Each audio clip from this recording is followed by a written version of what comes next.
आज का यह वीडियो आप सभी के लिए काफी ज्यादा इंपॉर्टेंट है, क्योंकि यहाँ पे आपको विज्ञान के कुछ ऐसे महत्वपूर्ण प्रश्न आपको बताने वाले हैं जो आपके सीधे परीक्षा में देखने को मिलेंगे। जिस प्रकार से यहाँ पे आपको क्वेश्चन देखने को मिलेंगे, इसी प्रकार से आपके एग्जाम में क्वेश्चन देखने को मिलेंगे। यहाँ पे भी आपको 80 क्वेश्चन देखने को मिलेंगे। आपको बता दें कि यहाँ पे आपको विषय कोड जो है वह लिखा हुआ मिलेगा। उसके बाद से यहाँ पे आपको प्रश्न पत्र कोड सेट मिलेगा और यहाँ पे आपको प्रश्न पत्र क्रमांक देखने को मिलता है। आपको इस प्रकार से जब आप एग्जाम में जाएगा ना तो देख लीजिएगा अच्छे तरीके से कि कहीं पे कटा फटा कोई गड़बड़ तो नहीं है आपके क्वेश्चन पेपर में, और उस प्रकार से आपको क्वेश्चन पेपर को बढ़िया से पढ़ने के बाद से आपको सॉल्व करना है। तो यहाँ पे जो भी क्वेश्चन आपको बताने वाले काफी ज्यादा इंपॉर्टेंट है। यहाँ पे भी आपको पूरे के पूरे 80 प्रश्न मिलेंगे। तो देखते हैं कि हम सभी का जो प्रश्न है वह क्या कह रहा है। पहला नंबर प्रश्न ये रहा आपके स्क्रीन पे कि समतल दर्पण में क्या होता है। तो याद करके रखना है बाबू आपको कि आपतन कोण परावर्तन कोण के बराबर होता है, यानी कि कोण आई बराबर कोण आर होता है। ऑप्शन बी नंबर इसका बिल्कुल राइट उत्तर हो जाएगा। इसी तरह के एग्जाम में आपके क्वेश्चन आएंगे।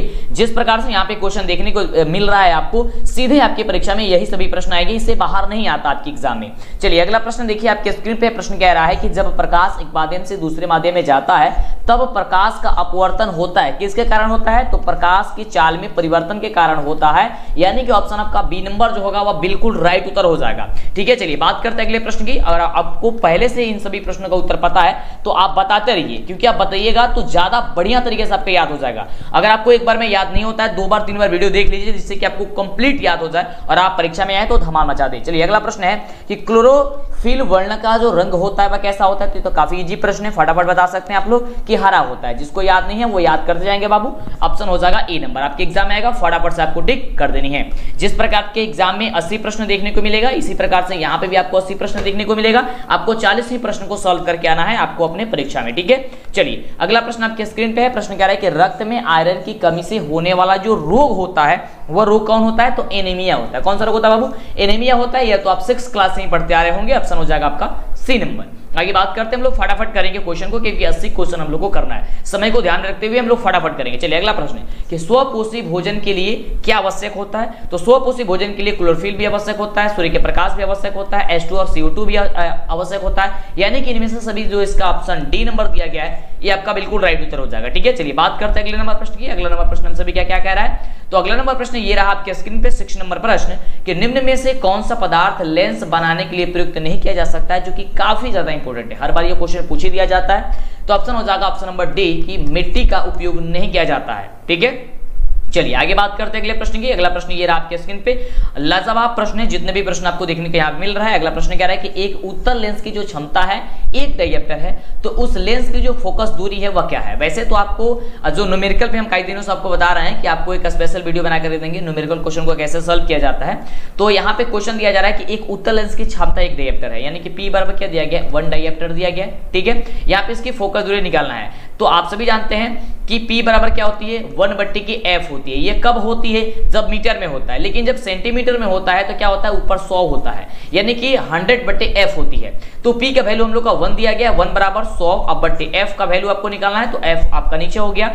इसके नीचे कुछ नहीं है तो 1 रख देंगे, 3 गुणा कर देंगे, यानी कि 1 में f से गुणा करेंगे हो जाएगा f, और उसके बाद से आपका 1 में 100 से गुणा करेंगे हो जाएगा यहाँ पे 100, यानी कि f बराबर वैल्यू जो आ जाएगा 100 आ जाएगा। लेकिन यहाँ पे ध्यान दीजिएगा, यहाँ पे प्लस और माइनस के लिए बात की जा रही है कि प्लस में होगा या फिर माइनस में होगा। तो ध्यान दीजिएगा, चिन्ह प्रपाटी नियम ये कहता है कि अगर अवतल दर्पण में कोई भी रहती है, फोकस दूरी अगर रहती है तो ऋणात्मक होगी, लेकिन अगर उत्तल दर्पण में रहती है तो वो प्लस रहती है, यानी कि पॉजिटिव में रहती है। तो यहाँ पे ये उत्तल लेंस की बात की जा रही है, उत्तल लेंस की माफ कीजिएगा, उत्तल लेंस की बात की जा रही है, तो यहाँ पे प्लस में होगी, यानी कि ऑप्शन आपका जो सी नंबर दिया गया है ये सी नंबर आपका बिल्कुल राइट उत्तर हो जाएगा। ठीक है, कैसे निकाला है आप देख सकते हैं। चलिए बात करते हैं अगले प्रश्न की। तो फटाफट से लाइक कर दीजिए, चैनल को सब्सक्राइब कर दीजिए, जिससे कि आपको आगे से वीडियो मिला करे। और जितने भी क्वेश्चन बताया जा रहा है ये काफी ज्यादा इंपॉर्टेंट है। एक भी क्वेश्चन अगर आपको छोड़ करके जाते हैं आप तो काफी ज्यादा दिक्कत हो जाएगा। ठीक है, जितने भी न्यूमेरिकल वगैरह क्वेश्चन है उसके लिए हम आपको अलग से एक वीडियो बना करके देंगे, जिससे कि आपको दिक्कत नहीं होगा। अगला प्रश्न, अगला नंबर ये रहा आपके स्क्रीन पे, काफी लाजवाब प्रश्न कि किसी गोलीय दर्पण तथा किसी पतले गोलीय लेंस दोनों की फोकस दूरियां -15 सेंटीमीटर है।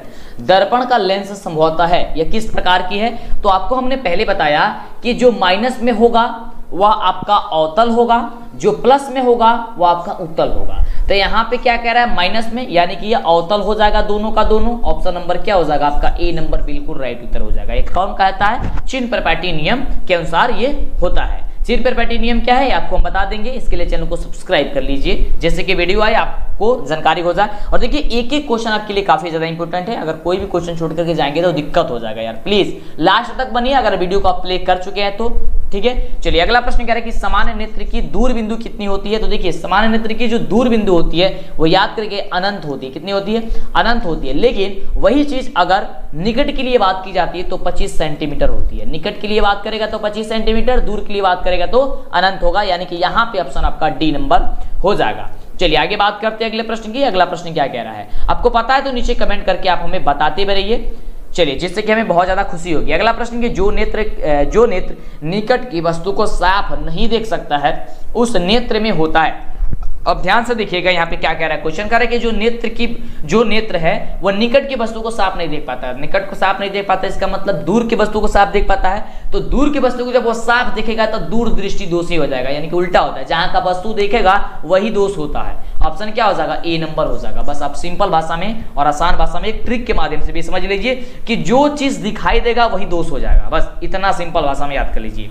जो नेत्र निकट की वस्तु को साफ नहीं देख पाता है और दूर की वस्तु को साफ देख पाता है उसे दूर दृष्टि दोष हो गई है, यानी ऑप्शन आपका ए नंबर होगा इसका, ठीक है। चलिए आगे बात करते हैं अगले प्रश्न की। अगला प्रश्न हम लोग देखते हैं क्या कह रहा है। अगला प्रश्न है आपके स्क्रीन पे कि प्रकाश संश्लेषण के द्वारा किसकी उत्पत्ति होती है। तो प्रकाश संश्लेषण के द्वारा जो है वह ग्लूकोज की उत्पत्ति होती है, यानी कि ऑप्शन आपका जो सी नंबर है, आपका सी नंबर बिल्कुल राइट उत्तर हो जाएगा। चलिए बात करते हैं अगले नंबर प्रश्न की। अगला नंबर प्रश्न हम सभी क्या कह रहा है। अगला नंबर प्रश्न ये आपका धमाल मचाने वाला प्रश्न है। प्रश्न कह रहा है कि मनुष्य के शरीर की सबसे बड़ी जो ग्रंथि होती है वह कौन सी होती है। मनुष्य शरीर की जो सबसे बड़ी ग्रंथि होती है वह क्या होती है? तो याद करके रखिएगा कि लीवर होती है। क्या होती है?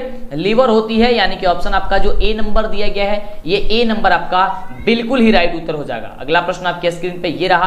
प्रश्न कह रहा है कि ग्वाइटर अथवा घेंघा जो रोग होता है वह किसके द्वारा पनपता है, यानी कि किसके द्वारा उत्पन्न होता है। तो यह होता है आयोडीन की कमी के कारण, यानी ऑप्शन आपका जो बी नंबर दिया गया है आपका बिल्कुल राइट उत्तर है। आपको दिमाग में बैठाते जाना है क्योंकि यही सभी प्रश्न आपके एग्जाम में देखने को मिलेंगे।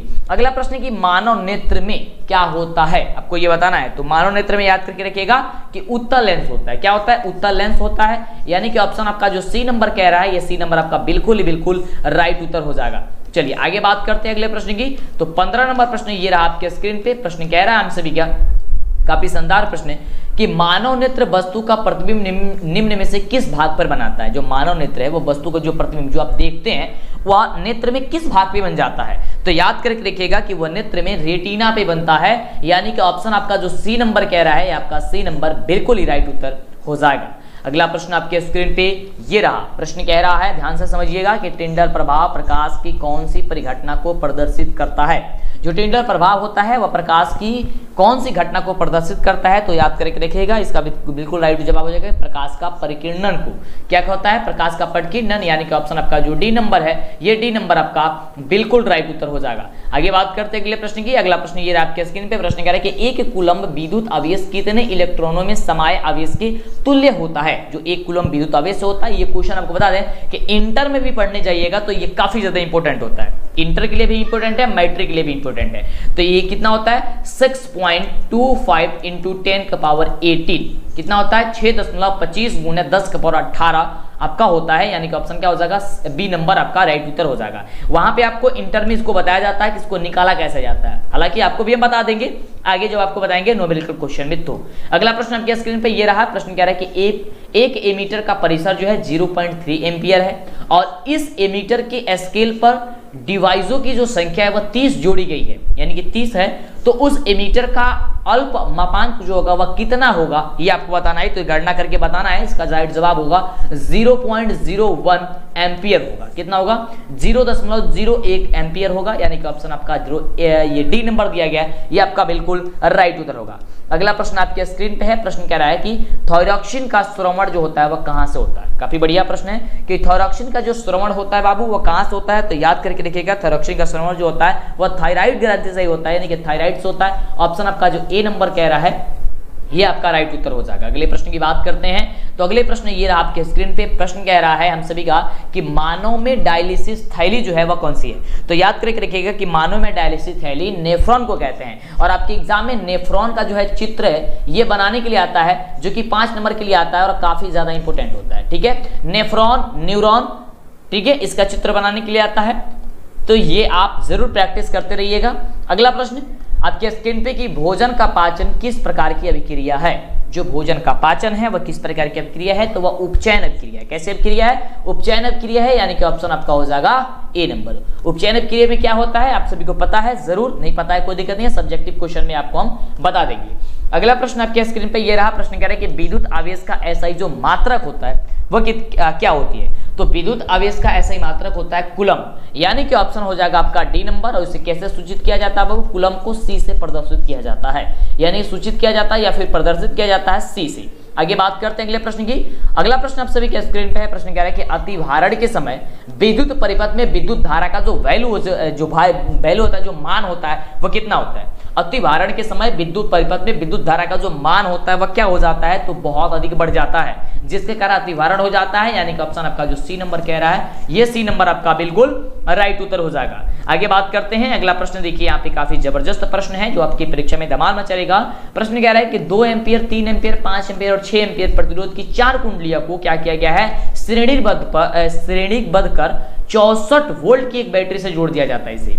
तो पहली कुंडली के सिरों के बीच का जो विभवांतर निकल के आएगा वह विभवांतर क्या होगा, ये आपको बताना है। तो उसका विभवांतर निकल के लगभग 8 वोल्ट के बराबर वो निकल के आएगा, यानी कि ऑप्शन आपका ए नंबर जो होगा वह राइट जवाब आपका हो जाएगा। ठीक है, चलिए आगे बात करते हैं अगले प्रश्न की। अगला प्रश्न क्या कह रहा है एड्रीनलिन हार्मोन स्रावित होता है। जो एड्रीनलिन हार्मोन जो होता है वह स्रावित होता है, किससे स्रावित होता है, तो याद करके रखिएगा, इसका बिल्कुल राइट जवाब हो जाएगा कि अधिवृक्क ग्रंथि से स्रावित होता है, यानी ऑप्शन आपका डी नंबर बिल्कुल राइट उत्तर हो जाएगा। आपकी एग्जाम आएगा, फटाफट से आपको टिक कर देनी है, आपको धमाल मचा देना है परीक्षा में। बिल्कुल चैनल को सब्सक्राइब कीजिए, फटाफट से चैनल को सब्सक्राइब करके लाइक कीजिए, दोस्तों में शेयर कीजिए, सबको एक साथ जोड़ करके अपने तैयारी को मजबूत बनाइए। कोई डाउट रहता है नीचे कमेंट करके बताइए। अगला प्रश्न कि पुष्पी पादपों में लैंगिक जनन होता है।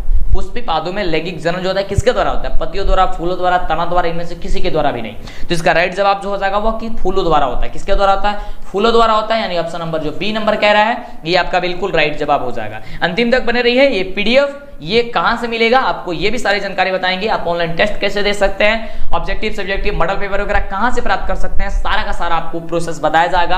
आपके एग्जाम इसमें अगर आप आए हैं, वीडियोस को देख रहे हैं तो काफी जबरदस्त है, आपके लिए बहुत खुशखबरी है, क्योंकि आपको सारा चीज मिल जाएगा और आपकी तैयारी जबरदस्त हो जाएगी। अगला प्रश्न आपके स्क्रीन पे जो कि काफी शानदार प्रश्न है, मजा भी आएगा इसमें। क्वेश्चन कह रहा है कि निम्नलिखित में कौन लैंगिक जनन संचारित रोग होता है। निम्नलिखित में 4 ऑप्शन आपको दिया गया, इसमें से कौन जो है वह लैंगिक जनन संचारित रोग होता है, आपको ये बताना है। तो इसका बिल्कुल राइट जवाब हो जाएगा ऑप्शन डी, क्योंकि गोनेरिया और सिफिलिस और एड्स ये सभी जो है वह लैंगिक जनन संचारित ही रोग है, यानी कि ऑप्शन आपका जो डी नंबर कह रहा है आपका राइट उत्तर हो जाएगा। ठीक है, चलिए आगे बात करते हैं अगले प्रश्न की। अगला प्रश्न जो है आपके स्क्रीन पे कह रहा है कि जनन संख्या नियोजन के लिए पुरुषों द्वारा उपयोग में लाए जाने वाली एक सरल विधि जो है वह क्या चीज है। जनसंख्या नियोजन के लिए यानी कि जनसंख्या नियंत्रण के लिए पुरुषों द्वारा उपयोग में लाए जाने वाली एक सरल विधि जो है वह क्या चीज है, तो वह कंडोम है, यानी कि ऑप्शन आपका जो डी नंबर दिया गया है ये आपका डी नंबर बिल्कुल ही करेक्ट उत्तर हो जाएगा। आगे बात करते हैं अगले प्रश्न की कि अगला प्रश्न हम सभी का जो है वह क्या कह रहा है, तो ध्यान से समझिएगा प्रश्न हम सभी का क्या कह रहा है। यहाँ पे है प्रश्न स्क्रीन पे आपके। अब यही क्वेश्चन को थोड़ी सी दूसरे तरीके से पूछ दिया गया है, प्रश्न कर दिया गया है कि जनसंख्या नियंत्रण के लिए स्त्रियों द्वारा अपनाई जाने वाली एक सर्जिकल विधि क्या है। पुरुष के द्वारा उपयोग किया जाने वाली क्या था, अभी आपको बताया कंडोम था। उसके बाद से जनसंख्या नियंत्रण के लिए स्त्रियों द्वारा अपनाई जाने वाली एक सर्जिकल विधि क्या चीज है, तो सर्जिकल विधि है आपका, इसका बिल्कुल राइट जवाब क्या हो जाएगा, बिल्कुल ऑप्शन बी नंबर हो गया, स्त्री नसबंदी होता है। ठीक है, चलिए क्या हो जाएगा आपका ऑप्शन नंबर बी हो जाएगा सर्जिकल विधि। अगर सर्जिकल विधि की बात नहीं की जाती है तो कॉपर टी का उपयोग किया जाता है। चलिए अगला प्रश्न आपके स्क्रीन पे ये रहा, कह रहा है कि किसी विद्युत धारावाही सीधी लंबी परिनलिका के भीतर चुंबकीय जो क्षेत्र होता है वह क्या होता है, कितना होता है, तो वो होता है सभी बिंदु पर समान होता है, यानी कि ऑप्शन क्या हो जाएगा डी नंबर हो जाता है कि किसी विद्युत धारावाही सीधी लंबी परिनालिका के भीतर चुंबकीय जो क्षेत्र होता है वह सभी बिंदुओं पर क्या होता है, समान होता है, यानी ऑप्शन नंबर डी हो जाएगा। आगे बात करते हैं अगले नंबर प्रश्न की। अगला प्रश्न हम सभी क्या कह रहा है कि फ्लेमिंग के बाम हस्त नियम में बाएं हाथ की तर्जनी संकेत क्या करती है। फ्लेमिंग के जो बाम हस्त नियम होता है उसमें बाएं हाथ की जो तर्जनी होती है वह किसको संकेत करती है, तो याद करके रखिएगा कि वह संकेत करती है चुंबकीय क्षेत्र की दिशा को। किसे संकेत करती है, चुंबकीय क्षेत्र की दिशा को संकेत करती है, यानी कि ऑप्शन आपका जो बी नंबर कह रहा है या बी नंबर आपका बिल्कुल राइट उत्तर हो जाएगा। चलिए अगला प्रश्न आपके स्क्रीन पे ये रहा, प्रश्न कह रहा है कि निम्नलिखित में सबसे प्रबल लवण जो होती है वह कौन होती है। तो सबसे प्रबल जो लवण होता है वह NaCl ही होता है, सोडियम क्लोराइड ही होता है। ऑप्शन आपका जो ए नंबर कह रहा है NaCl, यही आपका होता है। ऑप्शन आपका ए नंबर बिल्कुल करेक्ट उत्तर होगा। आगे बात करते हैं अगले प्रश्न की। अगला प्रश्न कह रहा है कि सरलतम हाइड्रोकार्बन क्या चीज है। यहाँ पे आपको 4 ऑप्शन दिया गया है, यहाँ से बताना सरलतम हाइड्रोकार्बन। तो मीथेन एक सरलतम हाइड्रोकार्बन होता है, यानी कि ऑप्शन आपका ए नंबर जो कह रहा है आपका राइट उत्तर है। याद कर लीजिएगा, दिमाग में बैठा लीजिए, क्वेश्चन आएगा आपको फटाफट से टिक कर देनी है कि मीथेन एक सरलतम हाइड्रोकार्बन होता है। अगला प्रश्न कि कार्बन हाइड्रोजन से संयोग कर क्या बनाता है। कार्बन जो होता है वो हाइड्रोजन से जब संयोग कर लेता है क्या बनाता है, हाइड्रोकार्बन बनाता है। यह याद करके रखिएगा। ऑप्शन नंबर क्या हो जाएगा, बी नंबर हो जाएगा। क्या बनाता है वो, हाइड्रोकार्बन बनाता है। ओके चलिए आगे बात करते हैं। अगला प्रश्न आपके स्क्रीन पे ये रहा। प्रश्न कह रहा है कि मेंडलीव की आवर्त सारणी में 36 कतारों को क्या कहा जाता है। जो मेंडलीव की आवर्त सारणी है उसमें जो 36 कतार होते हैं वो 36 कतार को हम लोग क्या कहते हैं, तो याद रखिएगा उसे हम लोग आवर्त कहते हैं। क्या कहते हैं, उसे हम लोग आवर्त कहते हैं। यानी कि ऑप्शन आपका जो बी नंबर कह रहा है, ये बी नंबर आपका बिल्कुल राइट उत्तर हो जाएगा। आगे बात करते हैं कि अगला प्रश्न हम सभी क्या क्या कह रहा है, देख सकते हैं। प्रश्न थोड़ा सा लंबा है लेकिन ध्यान से समझिएगा क्योंकि काफी जबरदस्त प्रश्न है। प्रश्न क्या है कि पश्चिम की ओर प्रक्षेपित कोई धनावेशित कण यानी कि अल्फा कण किसी चुंबकीय क्षेत्र द्वारा उत्तर की ओर विक्षेपित हो जाता है, तो चुंबकीय क्षेत्र की जो दिशा होगी वह क्या है।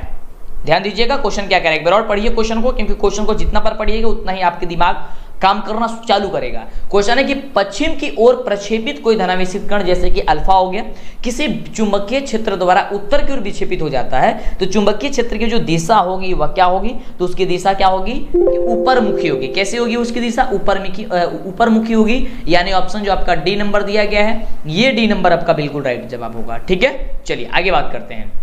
अगला प्रश्न आपके स्क्रीन पे प्रश्न कह रहा है कि विद्युत और चुंबक तत्व में घना संबंध है, इसका पता किसने लगा दिया था।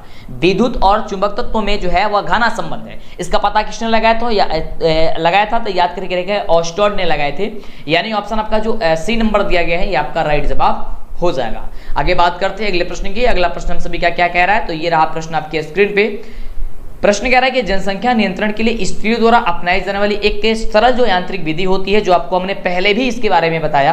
क्वेश्चन है कि जनसंख्या नियंत्रण के लिए स्त्रियों द्वारा अपनाई जाने वाली सर्जिकल विधि आपको हमने बताया, और यहाँ पे सरल यांत्रिक विधि की बात की जा रही है। तो हमने इसके भी बारे में आपको शुरू में बताया था, तो याद होगा आपको कॉपर टी के नाम से आपको हमने बताया था कि कॉपर टी होता है। यानी कि ऑप्शन क्या हो जाएगा, डी नंबर होगा। चलिए आगे बात करते हैं अगले प्रश्न की। अगला प्रश्न है कि लैंगिक जनन संचारित रोग हर्षित है। क्वेश्चन क्या है कि लैंगिक जनन संचारित रोग हर्पिस है। आपका यहाँ 4 ऑप्शन दिया गया है, तो इसका बिल्कुल राइट जवाब क्या होगा, उसका जवाब इसका हो जाएगा कि वायरस जनित रोग। कौन से रोग है वो, वायरस जनित रोग है, यानी कि ऑप्शन नंबर बी हो जाएगा। अगला प्रश्न देख सकते हैं। अगला प्रश्न क्या कह रहा है कि मनुष्य में कितने जोड़े गुणसूत्र पाए जाते हैं। मनुष्य में कितने जोड़े गुणसूत्र पाए जाते हैं। देखिए, अगर जोड़ा ना पूछ करके संख्या केवल पूछे तब तो दूसरा होगा, और जोड़ा पूछता तब तो दूसरा होगा। तो यहाँ पे जोड़ा पूछा जा रहा है, क्या होगा, 23 जोड़े होते हैं। कितने होते हैं, 23 जोड़े होते हैं। अगर केवल संख्या पूछता है तो 46 होते हैं। ठीक है, ये बात आपको याद करके रखनी है। आपके एग्जाम आएगा तो फटाफट से टिक कर देना है, और अंतिम तक बने रहिए। जितने भी क्वेश्चन आपको बताया जा रहा है काफी ज्यादा इंपॉर्टेंट है, तो आपको 80 क्वेश्चन में मात्र 40 क्वेश्चन को ही सॉल्व करना है। ये बात याद करके रखनी है आपके एग्जाम में। लेकिन यहाँ पे हम लोग 80 में 80 देखेंगे, क्योंकि काफी जबरदस्त क्वेश्चन है। और जितना भी वीडियो नहीं देखें, सारा वीडियो एक एक देखिए, आपसे एक एग्जाम में एक भी क्वेश्चन नहीं छूटेगा, क्योंकि यही सभी प्रश्न आपके एग्जाम में पूछे जाते हैं। अगला प्रश्न है कि कीटों के पंख, चमगादड़ के पंख किस तरह के अंग होते हैं। जो कीटों के पंख होते हैं, चमगादड़ के जो पंख होते हैं, वह किस तरह के अंग होते हैं, आपको ये बताना है। तो इसका राइट जवाब जो हो जाएगा वो हो जाएगा कि समृद्धि अंग होते हैं, यानी कि ऑप्शन जो आ जाएगा आपका सी नंबर, ये राइट जवाब हो जाएगा। दिमाग में बैठाते जाइए, जिसका उत्तर पता नहीं है स्क्रीनशॉट लेते जाइए, याद कर लीजिए, 1-2 बार वीडियो देख लीजिए, आपको कंफर्म याद हो जाएगा। ठीक है, दिक्कत नहीं होगी। आप एग्जाम में जाइएगा तो कोई भी परेशानी आपको नहीं होगी, नहीं तो बड़ा ही दिक्कत हो जाएगा। देखिए, समय काफी कम आपके पास, समय को ध्यान में रखते हुए अपना तैयारी कीजिए और एक टाइम टेबल के अनुसार पढ़ाई कीजिए आप। अगला प्रश्न है कि परिनालिका में धारा प्रवाहित होती है तो यह प्रदर्शित करता है। परिनालिका में जो धारा प्रवाहित होती है तो ये किसको प्रदर्शित करता है, तो याद करके रखिएगा, ये प्रदर्शित करता है चुंबकीय गुण को। किसको प्रदर्शित करता है, चुंबकीय गुण को ये प्रदर्शित करता है। यानी कि ऑप्शन आपका ए नंबर है वो आपका राइट उत्तर हो जाएगा। अगला प्रश्न आपके स्क्रीन पे ये रहा। प्रश्न क्या रहा है कि गर्म जल प्राप्त करने के लिए हम सौर जल तापक का उपयोग किस दिन नहीं कर सकते हैं? गर्म जल प्राप्त करने के लिए हम सौर जल तापक का उपयोग जो है किस दिन नहीं कर सकते हैं? तो बादलों के दिन में नहीं कर सकते हैं। ठीक है, जब बादल छाया रहेगा तो सूर्य निकलेगा नहीं, हमें तो प्राप्त होगा नहीं ये, यानी ऑप्शन क्या हो जाएगा? बी नंबर हो जाएगा। अगले प्रश्न की बात करते हैं तो अगला प्रश्न आपके स्क्रीन पे ये रहा। प्रश्न देखिए कितना धमाल मचाने वाला प्रश्न है। प्रश्न कह रहा है कि कोई धातु ऑक्सीजन के साथ अभिक्रिया कर उच्च गलनांक वाला यौगिक को निर्मित करता है, यानी कि निर्माण करता है। यह यौगिक जल में विलय है। कैसा यौगिक? यह जल में विलय है। यह तत्व क्या हो सकता है? क्वेश्चन है कि कोई धातु ऑक्सीजन के साथ अभिक्रिया कर उच्च गलनांक वाला यौगिक निर्मित करता है या निर्माण करता है। यह यौगिक जल में विलय होता है। यह तत्व आखिर में है, तो कौन सा तत्व है? तो याद करके रखिएगा कि वह कैल्शियम है। कैसी है वो कैल्शियम है, यानी ऑप्शन हो जाएगा ए नंबर। आगे बात करते हैं अगले नंबर प्रश्न की। अगला प्रश्न कह रहा है हम सभी का कि खाद्य पदार्थ के डिब्बों पर जो जिंक के बजाय टीन का लेप कर दिया जाता है, क्यों किया जाता है? इसका कारण क्या होता है? खाद्य पदार्थों के डिब्बों पर जो है जिंक की जगह टीन का लेप कर दिया जाता है, इसका कारण क्या होता है? याद करके रखिए कि टीन की अपेक्षा जिंक जो होता है वो अधिक ज्यादा अभिक्रियाशील होता है। क्या होता है? टीन की अपेक्षा जो जिंक होता है वो काफी ज्यादा अभिक्रियाशील होता है, इसी के कारण। ठीक है, चलिए आगे बात करते हैं अगला प्रश्न की। अगला प्रश्न आपके स्क्रीन पे कह रहा है कि कौन विद्युत का सर्वोत्तम चालक होता है? या सुचालक होता है? चालक कहे तो और सुचालक कहे तो दोनों बात बराबर है। तो इसका राइट जवाब क्या होगा कि एजी जो होता है ये आपका होता है सुचालक होता है। ये आपका ऑप्शन जो कह रहा है बी नंबर, ये आपका बिल्कुल राइट जवाब है। अगला प्रश्न आपके स्क्रीन पे है। प्रश्न कह रहा है कि इथेन का आणविक जो सूत्र होता है, याद रखिए कि इथेन का आणविक सूत्र क्या होता है? C2H6 होता है। और ये क्वेश्चन भी पूछा जा सकता है कि इथेन का आणविक सूत्र क्या होता है, तो याद रखिएगा C2H6 होता है। तो क्वेश्चन है कि इथेन का जो आणविक सूत्र C2H6 होता है, इसमें क्या होता है? तो याद करके रखिएगा, इसमें जो आपका होता है वह आपका 7 जो होता है वो सहसंयोजक आबंध होते हैं। क्या होते हैं? 7 सहसंयोजक आबंध होते हैं, यानी कि ऑप्शन जो आपका बी नंबर कह रहा है ये बी नंबर आपका बिल्कुल राइट जवाब हो जाएगा। अगले प्रश्न की बात करते हैं तो अगला प्रश्न आपके स्क्रीन पे ये रहा। प्रश्न कह रहा है, ध्यान से देखिएगा प्रश्न है कि निम्न में से कौन सा यौगिक ईंधन के रूप में इस्तेमाल किया जा सकता है? क्वेश्चन क्या कह रहा है कि निम्न में से कौन सा यौगिक ईंधन के रूप में इस्तेमाल किया जा सकता है, जो कि काफी बढ़िया प्रश्न है बाबू। ये याद करके रखिएगा, आपके एग्जाम में मतलब कि बहुत ही शानदार प्रश्न है। तो आपका आंसर हो जाएगा कि इथेनॉल का उपयोग किया जा सकता है। किसका? इथेनॉल का उपयोग किया जा सकता है, यानी कि ऑप्शन ए नंबर जो हो जाएगा वह राइट उत्तर हो जाएगा। चलिए आगे बात करते हैं अगले प्रश्न की। अगला जो प्रश्न कह रहा है कि जितने क्वेश्चन है कि जितनी ऊर्जा स्रोत हम उपयोग में लाते हैं उनमें से अधिकांश सौर ऊर्जा को निर्मित कर देते हैं। निम्नलिखित में से कौन सा स्रोत अंततः सौर ऊर्जा का व्युत्पन्न नहीं है? ये क्या चीज है? आपको 4 ऑप्शन यहाँ पे दिया गया है, तो याद करके रखिएगा। इसका जवाब होगा नाभिकीय ऊर्जा। वो है क्या चीज है? वो नाभिकीय ऊर्जा है, तो याद करके दिमाग में बैठा लीजिए। चलिए अगला प्रश्न आपके स्क्रीन पे ये रहा। प्रश्न है कि नाभिकीय ऊर्जा प्राप्त करने हेतु आवश्यक क्या चीज है? नाभिकीय ऊर्जा प्राप्त करने हेतु आवश्यक क्या है बाबू? तो याद करके रखिएगा, इसका राइट जवाब हो जाएगा यूरेनियम है। क्या चीज है? यूरेनियम है, यानी कि ऑप्शन नंबर बी हो जाएगा। आगे बात करते हैं अगले नंबर प्रश्न की। तो अगला नंबर प्रश्न ये आपके स्क्रीन पे। प्रश्न कह रहा है कि जिन शब्द किसने प्रस्तुत किया था? जिन जो शब्द है वह किसने प्रस्तुत कर दिया था? तो इसका राइट जवाब हो जाएगा ऑप्शन नंबर ए कि जोहानसन ने जो है उसे प्रस्तुत कर दिया था, यानी कि ऑप्शन जो आपका ए नंबर हो जाएगा आपका राइट उत्तर हो जाएगा। अगले प्रश्न की बात करते हैं तो अगला प्रश्न आपकी स्क्रीन पे ये रहा। प्रश्न कह रहा है कि मेंडल ने एक प्रयोग में लंबे मटर के पौधे जिनके बैंगनी पुष्प थे का संकरण बौने पौधों के जिनके सफेद पुष्प थे से कराया गया। इनकी जो उत्पत्ति के समय पौधे में पुष्प बैंगनी रंग के थे, परंतु आधे जो पौधे थे वह बौने थे। इसे कैसे कहा जा सकता है कि लंबे जनक पौधे की आनुवंशिकी रचना निम्न थी? यानी कि यहाँ पे देखिए ध्यान से, यहाँ पे आपको 4 ऑप्शन दिया गया है। इसमें से आपको क्या बता रहा है, एक बार और को क्वेश्चन को अगर आप पढ़ लेते हैं तो आपको कुछ समझ में जरूर आ जाएगा। देखिए क्वेश्चन क्या कह रहा है कि मेंडल ने एक प्रयोग में लंबे मटर के पौधे जिनके बैंगनी पुष्प थे उन्होंने ले लिया, का संक्रमण उन्होंने क्या किया कि बौने पौधे जिनके सफेद पुष्प थे उनसे कराया। इनकी संतति के सभी जो पौधे में थे उसमें पुष्प बैंगनी रंग के थे, परंतु आधे बौने थे।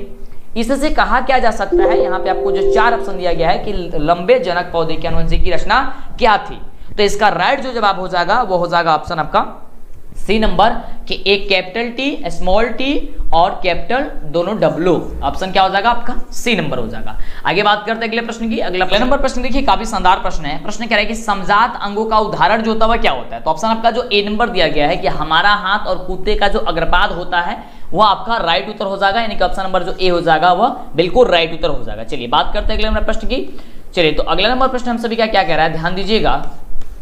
यहां पे हम सभी का अगला नंबर प्रश्न है, बहुत ही लाजवाब शानदार प्रश्न। यही सभी प्रश्न आपके एग्जाम में आएंगे। काफी बार बार आपको हम बोल रहे हैं कि ध्यान दीजिएगा और वीडियो को छोड़ के नहीं जाएगा ना तो दिक्कत हो जाएगा। और ये क्वेश्चन देखिए, इस क्वेश्चन के आंसर में काफी बच्चे गलती करेंगे। क्वेश्चन कह रहा है कि विकासीय दृष्टिकोण से हमारी किससे सबसे अधिक समानता होती है। तो काफी बच्चे चिंपैंजी मारते हैं, जो कि बिल्कुल गलत उत्तर है। इसका बिल्कुल राइट उत्तर हो जाएगा ऑप्शन नंबर ए। देखिए कह रहा है कि विकासीय दृष्टिकोण से बात की जा रही है, विकासीय दृष्टिकोण से चीन के विद्यार्थी से हमारी सबसे अधिक समानता होती है, यानी कि ऑप्शन नंबर ए होगा। एनसीईआरटी किताब जब आप पढ़िएगा तो उसमें इसका उत्तर दिया गया है, ठीक है। जो आपका साइंस का किताब है एनसीईआरटी का, उसमें दिया गया है। काफी जगह आंसर चिंपैंजी होता है, जो कि चिंपैंजी नहीं होगा, कंफर्म कर लीजिए। चलिए आगे बात करते हैं अगले प्रश्न की। अगला प्रश्न कह रहा है कि निम्न में से कौन जैव अनिम्नीकरण जो है इसमें है, जैव अनिम्नीकरण इसमें से कौन से है, आपको ये बताना है। फटाफट से इसका राइट जो जवाब होगा वो क्या हो जाएगा। तो जैव अनिम्नीकरण की बात करते हैं तो इसका कागज हो जाएगा, ठीक है। यानी कि इसमें आपका जो ऑप्शन नंबर बी दिया गया है, ये बी नंबर आपका बिल्कुल राइट उत्तर हो जाएगा। आगे बात करते हैं अगले प्रश्न की। अगला प्रश्न हम सभी क्या कह रहा है कि जीव द्रव्यमान ऊर्जा स्रोत का उदाहरण निम्न में से कौन नहीं है। जीव द्रव्यमान ऊर्जा स्रोत का उदाहरण जो है वह निम्न में से कौन नहीं है। तो इसका राइट आपको जवाब क्या हो जाएगा, बिल्कुल याद करके रहेगा कि नाभिकीय ऊर्जा हो जाएगा। क्या हो जाएगा, नाभिकीय ऊर्जा हो जाएगा। यानी कि ऑप्शन आपका जो सी नंबर कह रहा है, आपका सी नंबर बिल्कुल राइट जवाब हो जाएगा। अगला नंबर प्रश्न आपके स्क्रीन पे है। प्रश्न कह रहा है यहाँ पे कि हमारे शरीर में पीएच कितने परत के बीच कार्य करता है, जो कि काफी बढ़िया प्रश्न है कि जो 7.0 से लेकर 7.8 के बीच कार्य करता है, यानी कि 7 से लेकर के 7.8 तक कार्य करता है। यानी कि ऑप्शन आपका जो बी नंबर दिया गया है, ये बी नंबर आपका बिल्कुल राइट जवाब होगा। अगला प्रश्न आपके स्क्रीन पे है। प्रश्न कह रहा है कि कौन सी गैस उत्सर्जित होगी जब धात्विक जल के साथ आपका अभिक्रिया करेगी। कौन सी गैस उत्सर्जित होगी, तो इसका राइट जवाब होगा, याद करके कि हाइड्रोजन गैस उत्पन्न होगी। यानी ऑप्शन जो आपका सी नंबर कह रहा है, यह सी नंबर आपका बिल्कुल राइट जवाब हो जाएगा। अगला प्रश्न आपके स्क्रीन पे है। प्रश्न कह रहा है कि इलेक्ट्रॉन के स्थानांतरण से बने यौगिक कहलाते हैं। इलेक्ट्रॉन के स्थानांतरण से जो बने यौगिक होते हैं वह क्या कहलाते हैं, तो याद करके रखिएगा कि वो वैद्युत संयोजी कहलाते हैं। यानी कि ऑप्शन आपका जो बी नंबर दिया गया है, ये बी नंबर आपका बिल्कुल राइट जवाब होगा। अगला प्रश्न कह रहा है कि संगमरमर का जो सूत्र होता है बाबू वो क्या होता है। ये काफी बढ़िया प्रश्न, याद करके देखिएगा। वैसे तो सारा का सारा क्वेश्चन काफी ज्यादा इंपॉर्टेंट है, एक भी क्वेश्चन मतलब कि इसमें दिक्कत नहीं है, सारा क्वेश्चन बहुत बढ़िया प्रश्न है कि संगमरमर का रासायनिक सूत्र क्या होता है, आपको ये बताना है। तो बहुत ही बढ़िया प्रश्न, इसका जवाब जो हो जाएगा वो हो जाएगा ऑप्शन नंबर ए कि CaCO3 होता है, ठीक है। चलिए आगे बात करते हैं अगले प्रश्न की। अगला प्रश्न हम सभी का क्या कह रहा है, तो अगला प्रश्न ये रहा। प्रश्न कह रहा है कि कॉपर चूड़ी को वायु में गर्म करने पर उसके सतह पर कॉपर ऑक्साइड की एक परत जम जाती है, इस परत का रंग कैसा होता है। क्वेश्चन है कि कॉपर चूड़ी को वायु में गर्म करने पर उसके सतह पर कॉपर ऑक्साइड की एक परत जम जाती है, इस परत का जो रंग होगा वह कैसा होगा, तो उसका रंग होगा काला, ठीक है। यानी ऑप्शन आपका बी नंबर होगा आपका राइट जवाब। अगले प्रश्न की बात करते हैं। अगला प्रश्न कह रहा है कि अभिक्रिया CuO+H2 से बनता है। Cu+H2 ये टूट करके तो ये किसका अपचयन है, यहाँ पे अपचयन किसका हो रहा है, तो याद करके रहेगा यहाँ पे अपचयन जो हो रहा है बाबू वो आपका CuO का हो रहा है, क्योंकि यहाँ पे ऑक्सीजन जुड़ा हुआ था। जब ये टूटा तो क्या हो गया, केवल C हो गया, यानी कि अपचयन हो गया यहाँ पे, ठीक है। चलिए आगे बात करते हैं, यानी कि ऑक्सीजन की वहां पे कमी हो गई। आगे बात करते हैं अगले प्रश्न की। अगला प्रश्न कह रहा है कि ओजोन परत पाई जाती है। ओजोन जो परत होती है वह किस में पाई जाती है, तो इसका राइट जवाब हो जाएगा कि एस्ट्रोस्फीयर में पाई जाती है। यानी कि ऑप्शन आपका ए नंबर जो दिया गया है ये आपका राइट जवाब हो जाएगा। अगले बात करते हैं अगले प्रश्न की। अगला प्रश्न हम सभी का देखिए ध्यान से क्या कह रहा है, बढ़िया तरीके से समझते जाइएगा। प्रश्न कह रहा है कि निम्न में से कौन एक जलीय आहार श्रृंखला है। जो जलीय आहार श्रृंखला है इसमें से कौन है, आपको ये बताना है, सोच समझ करके आपको जवाब देना है। तो इसका बिल्कुल राइट जो जवाब हो जाएगा वो हो जाएगा ऑप्शन नंबर बी कि शैवाल, शैवाल से जलीय कीट, जलीय कीट से मछली हो जाएगा। अगले प्रश्न की बात करते हैं। तो अगला प्रश्न आप देख सकते हैं, अगला प्रश्न आपके स्क्रीन पे है। प्रश्न कह रहा है कि कोई बिलियन लाल लिटमस को नीला कर देता है, इसका पीएच वैल्यू जो होता है कितना होता है। कह रहा है कि लाल को नीला कर देता है, यानी कि वो क्षार होगा, तो क्षार का पीएच वैल्यू कितना होता है, 7 से अधिक। तो 7 से अधिक ऑप्शन किस में है, 10 है, यानी कि ऑप्शन क्या हो जाएगा, डी नंबर हो जाएगा। आगे बात करते हैं अगले प्रश्न की। अगला प्रश्न कह रहा है कि एसिटिक अम्ल का तनु विलयन के बारे में कौन सा अवलोकन सत्य है। एसिटिक अम्ल का तनु विलयन के बारे में जो कौन सा अवलोकन इसमें से सत्य है, तो इसका बिल्कुल राइट जवाब हो जाएगा कि ऑप्शन नंबर ए कि यह सिरका से जैसी गंध देती है। यानी कि ऑप्शन आपका ए नंबर जो दिया गया है ये आपका ए नंबर बिल्कुल ही राइट जवाब हो जाएगा। आगे बात करते हैं अगले नंबर प्रश्न की। तो अगला नंबर प्रश्न ये आपके स्क्रीन पे प्रश्न कह रहा है कि अल्कोहल में उबली पत्ती पर आयोडीन विलयन की कुछ बूंदे डालने पर पत्ती का रंग जो होता है वह आखिर में कैसा हो जाता है। तो इसका बिल्कुल जो जवाब हो जाएगा ऑप्शन नंबर सी हो जाएगा कि नीला और काला हो जाता है। कैसा हो जाता है, नीला और काला हो जाता है। यानी कि ऑप्शन नंबर सी जो होगा इसका बिल्कुल राइट जवाब हो जाएगा। अगले प्रश्न की बात करते हैं। तो अगला प्रश्न कह रहा है कि निम्न में से कौन से समूह में केवल जैव निम्नीकरण पदार्थ होते हैं। निम्न में से कौन से समूह में केवल जैव निम्नीकरण पदार्थ होते हैं। तो इसका राइट जो जवाब हो जाएगा वह क्या हो जाएगा, आपको ये बताना है फटाफट से। बिल्कुल, तो इसका जवाब हो जाएगा ऑप्शन नंबर सी कि फलों के छिलके, केले, नींबू का रस। ठीक है, यानी कि ऑप्शन जब आपका बी नंबर जो दिया गया है ये आपका बी नंबर क्या हो जाएगा, बिल्कुल राइट जवाब हो जाएगा। अगले प्रश्न की बात करते हैं। तो अगला प्रश्न आपके स्क्रीन पे ये रहा। प्रश्न कह रहा है कि कोयला और पेट्रोलियम किस तरह की ऊर्जा के स्रोत होते हैं। कोयला और पेट्रोलियम किस प्रकार की ऊर्जा के स्रोत होते हैं। तो इसका राइट जो जवाब हो जाएगा वो राइट जवाब अनविकरणीय हो जाएगा, यानी कि ऑप्शन आपका बी नंबर राइट जवाब हो जाएगा। अगले प्रश्न की बात करते हैं। काफी धमाल मचाने वाला प्रश्न, आप एक भी क्वेश्चन को छोड़िएगा मत, क्योंकि अब देखिए 70 नंबर क्वेश्चन पे पहुंच चुके हैं। मात्र 80 क्वेश्चन हम लोगों को करना है। प्रश्न अगला नंबर प्रश्न देखिए क्या कह रहा है। प्रश्न हम सभी का कि ऊर्जा के गैर परंपरागत जो स्रोत होते हैं वह कौन होते हैं। तो याद रखिएगा कि भूतापीय ऊर्जा होते हैं, यानी कि ऑप्शन आपका जो बी नंबर है आपका बी नंबर बिल्कुल राइट जवाब हो जाएगा। अगले प्रश्न की बात करते हैं। तो अगला प्रश्न हम सभी क्या कह रहा है कि किसी भी उदासीन विलयन का पीएच मान कितना होता है। किसी भी उदासीन विलयन का पीएच मान होता है 7 के बराबर होता है, यानी कि ऑप्शन आपका क्या हो जाएगा, आपका 7 हो जाएगा, ऑप्शन नंबर बी। आगे बात करते हैं अगले प्रश्न की। तो अगला प्रश्न आपके स्क्रीन पे ये रहा। प्रश्न कह रहा है हम सभी का काफी कमाल का प्रश्न कि निम्नलिखित में कौन सा लवण है। इसमें से लवण कौन है, तो आपको याद होनी चाहिए कि K2SO4 जो है एक प्रकार के लवण है, यानी कि ऑप्शन आपका जो सी नंबर है ये आपका सी नंबर बिल्कुल ही राइट जवाब हो जाएगा। अगला प्रश्न आपके स्क्रीन पे ये रहा। प्रश्न कह रहा है कि निम्नलिखित में कौन अधातु है। इसमें से जो कौन है आपका एक अधातु होता है। तो कार्बन एक प्रकार की अधातु है, यानी कि ऑप्शन जो आपका ए नंबर कह रहा है वह ए नंबर आपका बिल्कुल राइट जवाब हो जाएगा। अगले प्रश्न की बात करते हैं। तो अगला प्रश्न आपके स्क्रीन पे ये रहा और प्रश्न कह रहा है कि निम्न में से कौन सा उपधातु है। इसमें से उपधातु कौन सी है आपको ये बताना है। तो आपका ऑप्शन जो हो जाएगा इसमें का सी नंबर जो दिया गया है Ge गीलियम, यानी ऑप्शन आपका जो सी नंबर दिया गया है आपका सही जवाब हो जाएगा। अगले प्रश्न की बात करते हैं। अगला प्रश्न काफी कमाल का प्रश्न है। प्रश्न कह रहा है कि मेंडलीव के आवर्त वर्गीकरण का आधार जो होता है वह क्या होता है। तो मेंडलीव के वर्गीकरण का जो आधार है वह परमाणु द्रव्यमान के आधार पर किए थे वे किए थे, यानी ऑप्शन क्या हो जाएगा आपका ए नंबर हो जाएगा। अगले प्रश्न की बात करते हैं। तो अगला प्रश्न आपके स्क्रीन पे ये रहा 76 नंबर प्रश्न। काफी कम प्रश्न बचा हुआ, क्योंकि 80 क्वेश्चन हम लोग करने वाले थे जो आपके एग्जाम के लिए काफी ज्यादा इंपॉर्टेंट है। यही सभी प्रश्न आपके एग्जाम में पूछे जाते हैं। तो प्रश्न कह रहा है कि आबंध बनाते समय अधातु इलेक्ट्रॉन ग्रहण करती है, अतः यह विद्युत के क्या होते हैं। तो यह विद्युत के ऋणात्मक होते हैं, यानी कि ऑप्शन आपका जो सी नंबर कह रहा है यह सी नंबर आपका बिल्कुल ही राइट जवाब हो जाएगा। अगले प्रश्न की बात करते हैं। तो अगला प्रश्न आपके स्क्रीन पे ये रहा। प्रश्न कह रहा है कि किसी समूह में इलेक्ट्रॉन त्यागने की जो प्रवृत्ति होती है वह क्या होती है। किसी समूह में इलेक्ट्रॉन त्यागने की जो प्रवृत्ति होती है क्या होती है, तो एक समान होती है, यानी कि ऑप्शन आपका जो ए नंबर कह रहा है वो आपका ए नंबर बिल्कुल ही राइट जवाब हो जाएगा। अगला प्रश्न ये रहा आपके स्क्रीन पे और प्रश्न कह रहा है हम सभी का 78 नंबर प्रश्न के आधुनिक आवर्त सारणी में कौन सा आवर्त अभी तक अधूरा है। तो आपका वो कौन सा आवर्त है, तो 7वां जो आवर्त है वो अभी तक अधूरा है, यानी कि ऑप्शन आपका जो डी नंबर दिया गया है ये डी नंबर आपका बिल्कुल ही राइट जवाब हो जाएगा।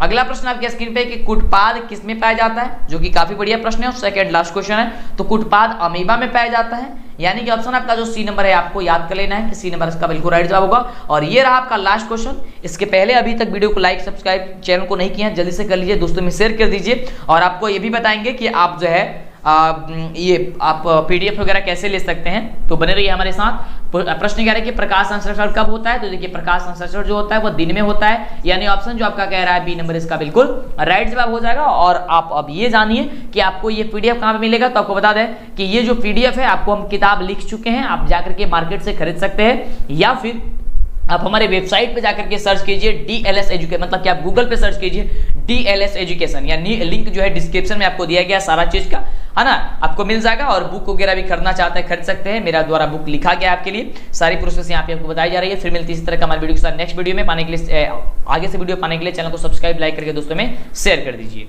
मॉडल पेपर डाउनलोड करने के लिए, ऑब्जेक्टिव सब्जेक्टिव प्राप्त करने के लिए आपको गूगल में सर्च करना है, गूगल क्रोम में DLS एजुकेशन, जो चैनल का नाम है वो आपको सर्च करना है। तो आपके सामने फटाफट ओपन होकर क्या आएगा DLS एजुकेशन ऑफिशियल। तो आपको DLS एजुकेशन ऑफिशियल पे क्लिक करना है, न कि कहीं और। DLS एजुकेशन ऑफिशियल पे जैसे ही क्लिक कीजिएगा तो आपके सामने जो है इस प्रकार से जो 3 डॉट जो देखने को यहाँ पे मिलेगा। वैसे तो यहाँ पे सारी चीजें यहाँ पे मिल जाएगी ऑब्जेक्टिव सब्जेक्टिव, लेकिन आपको एक आसान तरीके बता देते हैं। यहाँ पे आपको क्या करना है कि 3 डॉट पे क्लिक करना है। 3 डॉट पे क्लिक कीजिएगा तो यहाँ पे देख सकते हैं आ चुका है कि डाउनलोड 10th मॉडल पेपर 2022 के लिए, ठीक है। ऑनलाइन टेस्ट, ऑब्जेक्टिव, सब्जेक्टिव सब कुछ यहाँ पे मिल जाएगा, देख सकते हैं। तो जो भी चीज चाहिए, जैसे कि मॉडल पेपर पे क्लिक करते हैं तो मॉडल पेपर ओपन हो जाएगा। यहाँ पे अगर ऐड वगैरह आता है तो आपको बंद कर देना है। उसके बाद से देखिए नीचे जाना है तो आपको सबसे सब्जेक्ट पूछेगा कौन सा सब्जेक्ट का आप पढ़ना चाहते हैं। जैसे सबसे पहले साइंस है, साइंस पे क्लिक करके दिखा देते हैं। इस पे क्लिक कीजिएगा तो देखिए ये आ चुका है मॉडल पेपर, और इस प्रकार से देख सकते हैं यहाँ पे सारा का सारा क्वेश्चन यहाँ पे देखिए आ चुका है, और इसका उत्तर जो है भी आपको नीचे मिल जाएगा, ठीक है। और सबसे इसमें का जबरदस्त जो है वो आपका ऑनलाइन टेस्ट है। ऑनलाइन टेस्ट देंगे तो काफी जबरदस्त है